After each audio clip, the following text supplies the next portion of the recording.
Hello সবাইকে, আরও একটা নতুন ব্লগে তোমাদেরকে ওয়েলকাম।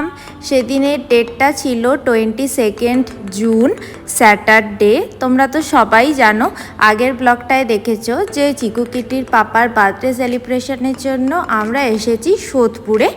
তো তাই জন্য কয়েকদিন সোদপুরে ছিলাম, তাই আজকে সন্ধেবেলায় ভাবলাম বোনেদেরকে নিয়ে যাব একটু রেস্টুরেন্টে খেতে।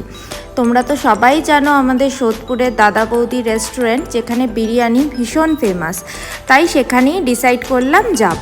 এর আগেও আমরা বেশ কয়েকবার দাদা বৌদিতে এসেছি, কিন্তু পার্সেল নিয়ে গেছিলাম। প্রায় 1.5 ঘন্টা লাইনে দাঁড়িয়ে আজ থেকে 3 বছর আগে একবার পার্সেল নিয়ে গেছিলাম।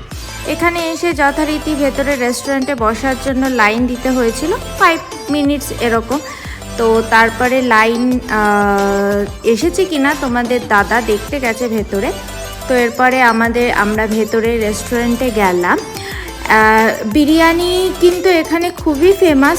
আগে কিন্তু আজ থেকে 3 বছর আগে আমি যখন এখানকার বিরিয়ানি খেয়েছিলাম, তখন কিন্তু এর টেস্ট আরও বেশি ভালো ছিল।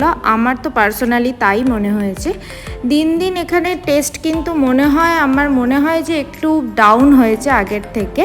আমরা নিয়েছিলাম স্পেশাল মাটন বিরিয়ানি 1 প্লেট আর special chicken biryani 1 plate. Sonu আর ও নিয়েছিল চিকেন বিরিয়ানি, ওরা যেহেতু মাটন অতটা পছন্দ করে না। তো কোয়ান্টিটি ওয়াইজ ঠিকঠাকই ছিল, কিন্তু আমার যে মাটনের পিসটা পড়েছিল সেটা কিন্তু বেশ হার্ড ছিল। কিন্তু বিরিয়ানির আলুটা কিন্তু আমার খুব পছন্দ। বিরিয়ানির আলু আমি কারোর সাথে শেয়ার করি না, এটা আমার জন্য অনেকটাই অ্যাজ আ রাইস। তো আমার খেয়ে একদম পেট ভরে গেছিলো। ব্যারাকপুরের দাদা বৌদিটায় প্রথমে যাওয়ার কথা ফিক্সড হয়েছিল, কিন্তু অনেকটাই লেট হয়ে গেছিলো বলে আমাদের রাতে যেতে আমরা সেই প্ল্যানটা ক্যান্সেল করি আর আমাদের সোদপুরের দাদা বৌদিটাতেই যাই। এরপর আমরা অর্ডার করেছিলাম একটা ফিরনিটার কিন্তু টেস্ট খুব ভালো ছিল। আমার পার্সোনালি ফিরনির টেস্টটা খুব ভালো লেগেছে। বিরিয়ানির থেকে আমার ফিরনিটা বেশি ভালো লেগেছে। তো তোমাদের ব্লগটা কেমন লাগলো আমাকে অবশ্যই কমেন্ট করে জানিও, আর ভালো লাগলে একটা লাইক করে দিও। চলো বাই, দেখা হচ্ছে নেক্সট ব্লগে।